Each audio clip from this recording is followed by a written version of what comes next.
तो मार्कंडेय जी सबको प्रणाम करते थे, तो सब करुणा भरी, भगवान तुम पर दया करें। बच्चा जैसे कोई प्रणाम, आप सब प्रणाम करो तो उतना हृदय नहीं, लेकिन अगर छोटा बच्चा तो एकदम उसकी तरफ दृष्टि जाएगी, राधा राधा राधा राधा। एक छोटा बच्चा है, प्रणाम कर रहा है 3 साढ़े 3 वर्ष का, तो वो सब शांत। और वो चुपचाप बैठ करके देखा करते थे उनके पिता कि किसी ऐसे महापुरुष का आगमन हो जो सृष्टि पर शासन करने की सामर्थ्य रखता हो, तभी प्रारब्ध बदल सकता है।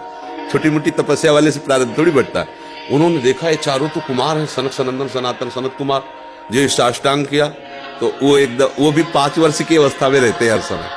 उन्होंने कहा चिरंजीवी भव। बस वो खड़े हो गए, बोले महाराज ये अभागा चिरंजीवी लायक नहीं है, इसके प्रारब्ध में 5 वर्ष की आयु लिखी और चौथा भी पूर्ण होने जा रहा है, कुछ समय का जीवन। सनकादिक ने कहा जो चिरंजीवी भव तो चिरंजीवी भव। हमने उसका भाग्य देख के थोड़ी बोला, उसका आचरण देख के बोला। एक छोटा बालक संतों के चरणों में लेट रहा है, ये चिरंजीवी लायक ही है। बोले महाराज अब भाग्य देख के दे, 5 वर्ष की आयु, अब कैसे? तो उनका हम वो तिथि वो तारीख तुम निकालना और उस तारीख को हम भी आएंगे, भगवान शंकर के मंदिर में भगवान शंकर के लिंग को ऐसे गले लगवा के बैठालना, हम भी वहीं रहेंगे, देखते हैं कैसे मृत्यु ले जाएगी इस बालक को। ऐसा ही हुआ। संतों की बताए हुए मार्ग पर चलने वाले का मंगल ही होता है। तो वैसे चारों कुमार वहां विराजमान गुप्त रूप से, धर्मराज पधारे, यमराज के रूप में नहीं, धर्मराज के रूप में, क्योंकि पर वो ये दृश्य देखकर घबरा गए। मृत्यु के भी, काल के भी महाकाल भगवान शंकर हैं। उनका स्मरण किया कि भगवान आपके ही विधान का हम पालन करते हैं, जो आप आज्ञा करते हैं। 5 वर्ष की आयु है, आयु आज खत्म होने जा रही है, समय पूरा हो गया, पर मेरी ताकत नहीं कि आपसे छीन कर मैं ले जाऊं आपको गले लगाए हुए से। तो प्रभु आप प्रकट होइए और बताइए कि हम आपके कानून का कैसे पालन करें। अगर हम अभद्रता करते हैं तो आपकी मर्यादा जाती है, और अगर मैं अपने आपके कानून का पालन नहीं करते तो धर्म का नाश होता है। तो भगवान शंकर प्रकट हुए और उन्होंने कहा कि तुम्हें कोई परेशानी की बात नहीं, 5 वर्ष की आयु है ना, मेरी आयु के 5 वर्ष इसको जोड़ लीजिए। भगवान ने कहा मेरे हिसाब से। भगवान को जानते, जब यहाँ का पूरी सृष्टि का विनाश होता है ना, तो इतना होता है, निमेष निमेष इतने, जैसे भागवत में आता है ब्रह्मलोक में एक कमल की पंखुड़ी ऐसे छेदी गई तो मृत्यु लोक का 1 वर्ष और वहां का इतना समय। तो भगवान का निमेष और ब्रह्मा की पूरी की आयु व्यतीत हो गई। आज भी अविनाशी हैं मार्कंडेय ऋषि, आज भी विराजमान है। क्या हुआ? क्रियमाण ने जोर कर दिया, प्रारब्ध का नाश हो गया। जो प्रारब्ध 5 वर्ष का था वो अविनाशी हो गया, वो अमोघ हो गया।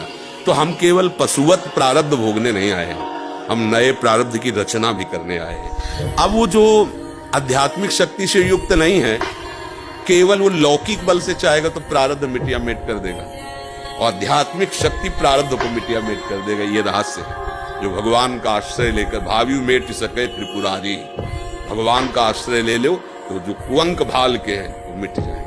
हमारा प्रारब्ध इतना जोर, जैसे प्रारब्ध है किडनी फेल, ये पूर्व प्रारब्ध, माँ के गर्भ से इस रोग की रचना हुई। जान तो पाए 35 वर्ष की अवस्था में, 20 वर्ष बाबा जी बनने के बाद। अब मांगते खाते अपने भजन मार्ग में चलते हैं, अब किडनी खराब हो गई। अब क्या, ये तो सब रुपए का खेल इसमें, ये तो इसमें धन चाहिए, हमारे पास कुछ नहीं।